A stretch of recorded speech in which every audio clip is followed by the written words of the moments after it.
Hello everyone, welcome to Gosport Railworks. My name is James and today I figured I'll do a little mini running session. This will just have like 2 locos going around or something like that. Maybe one loco just sat on the side. But yeah, I might do something like this every so often, maybe once a month. I might make it so you can request locos if you really want to.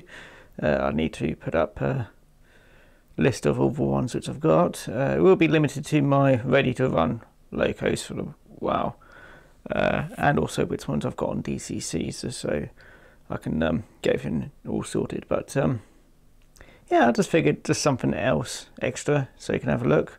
So yeah, today I'll be showing off, running around my Q1 with a I'd say mixed goods, mostly box vans, probably going to dockyard or something like that, just to drop them off so they can be refilled, and the Brighton Bell with the 5MT sat on the side waiting for them to all go away. Anyway, I hope you enjoyed the video, and I'll see you again next time as well, so enjoy.